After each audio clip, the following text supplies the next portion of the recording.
And that takes us to our last album of the day, George Clinton, Computer Games. George Clinton, ahead of his time or very ahead of his time? Right. Josh, what would you say? Was he from the future?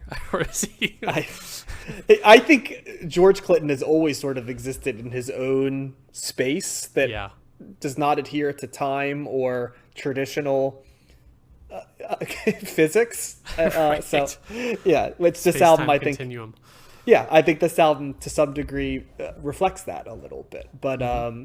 before we get into, I mean, I'm not going to do too much bio on this because pretty much this is like George Clinton decides to do a solo album, right? Yep. That's the theme of this, and I think most people know that before this, George Clinton was in Parliament Funkadelic, as one of the main engines of that group. And this is where he goes solo and brings in various members from those groups, but also other musicians along the way. So that's kind of the lead up to this. I will say it Let doesn't really yeah. sound like a solo album. It's not like just George Clinton singing. It's like a million He people seems to be singing. a very collaborative human Yes. being. You know, I don't Yeah. I don't know if George Clinton exists outside of the idea of collaboration. So Right. and the cosmos, right? And I like we said, even his way of looking at things, like when all the people were sampling him, where he's like, "Have at it." You know, music is love, kind of. You know Yep. what I mean? Like if you're gonna take it, who am I to stand in the way, kind of. So that kind of free love of music, right? So Mm-hmm. let's just go into takes, I guess. Just I'm not gonna do much of a bio right here. What'd you think of this one? I think it certainly is an extension of the Parliament and the Funkadelic albums we've listened to. The most recognizable track on here would be Atomic Dog, which Snoop Dogg sampled on his album later. This album is so uniquely and like uh, just so unusual and so unique in many ways. It's a really funky album. There is not only a lot of sampling going on from previous tracks, not from previous tracks, from previous artists, but also in kind of like a sound effect and like visual sound effect, or like a sound cue type of use of sound is very interesting in There, this. there are so many people credited as personnel on this. There's Yeah. like the playing personnel, and then there's an area just called technical. Yeah. So, yeah, It seems like a very technically complex album, but at the same time, it's so listenable. Each track is I would say, incredibly different from the previous track. There is kind of straight ahead funk. You kind of start off with that, but then you like almost go into, in some ways this is such like a psychedelic album in terms of its like sound and themes and just techno is another genre that showed up on this, I thought. yeah, I guess there would be elements of electronic music as well. It's a very Well, especially like what I think of as techno.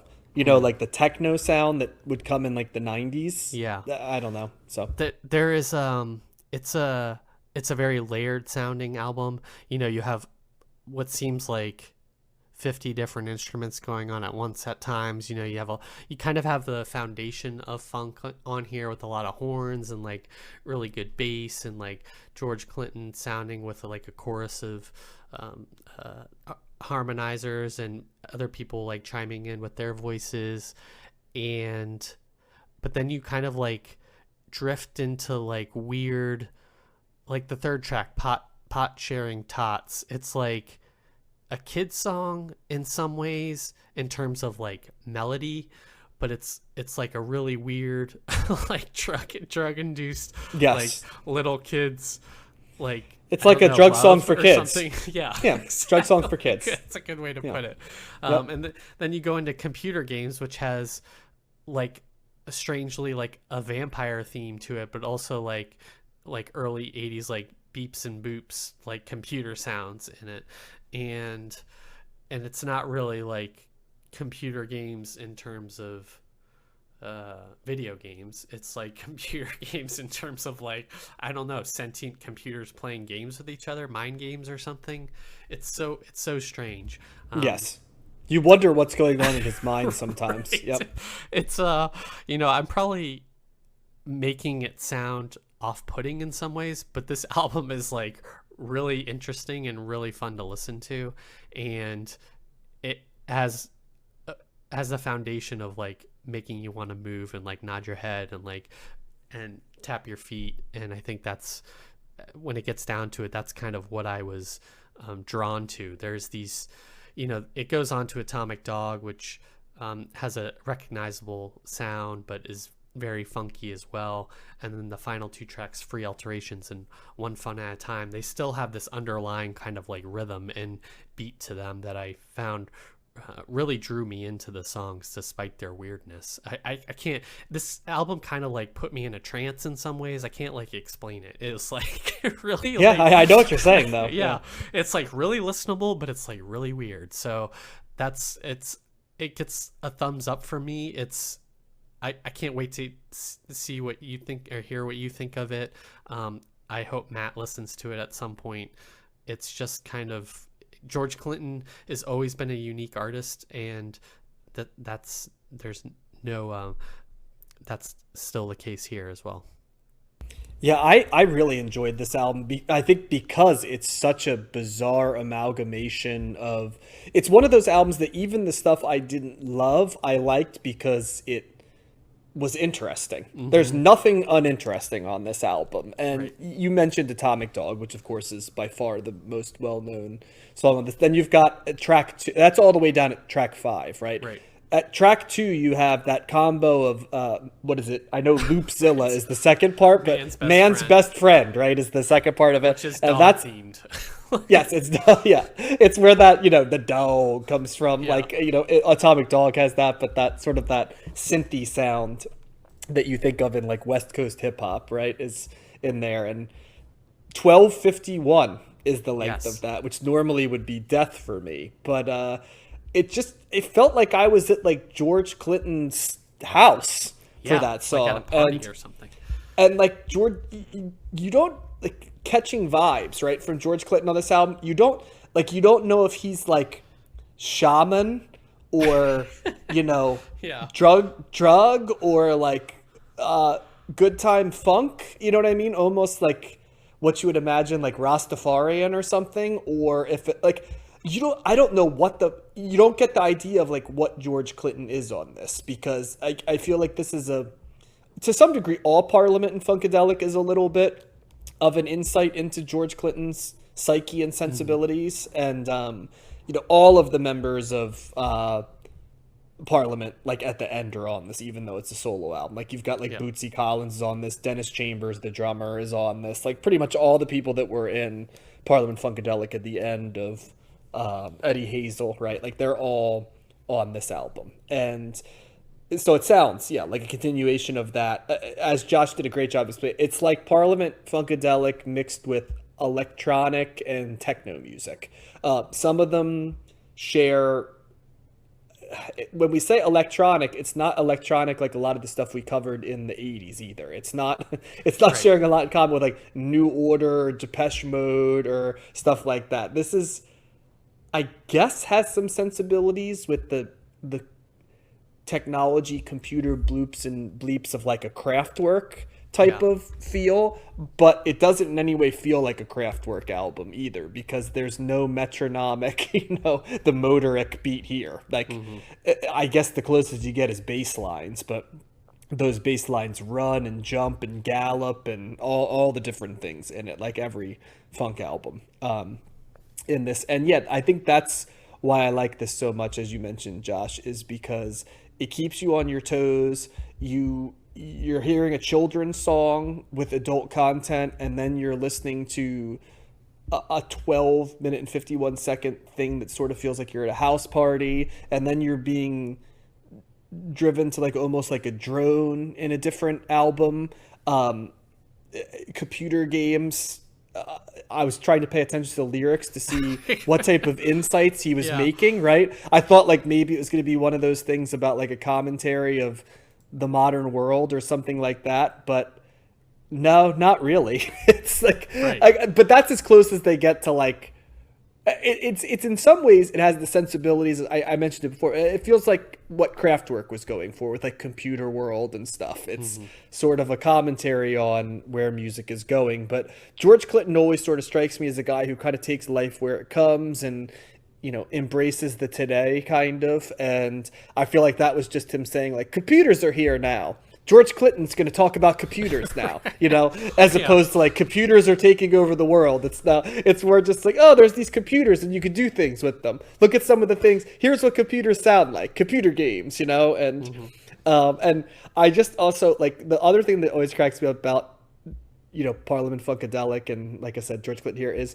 you can never tell what a song's going to sound like from the title, like Free Alterations. Yeah. You have no idea what Free Alterations going to sound, or Pot Sharing Tots, right? You're like, right. Now Pot Sharing Tots has a childlike quality to it, so then you're like, oh, that's the tots part of it. Right. And so it's like, okay, so I guess this is like what you would do if you give, like, all I could think of is this what it is like if you give kids pot? Like this is that's what I'm saying. That's what it is, isn't it? Because we talked, it's like an adult song for kids, right? Computer games is like, here's the world with computer. Atomic Dog is a super funky song, but you're like, what's an atomic dog? It's like, well, an atomic dog is an atomic dog. Oh, got it. Okay, so it's an atomic dog. Like that's what it is what this sounds like, is what an atomic dog is. Like a futuristic dog. And then Get Dressed is sort of like, I think more for those that might be more familiar with Funkadelic Parliament than this, probably the most like, I guess.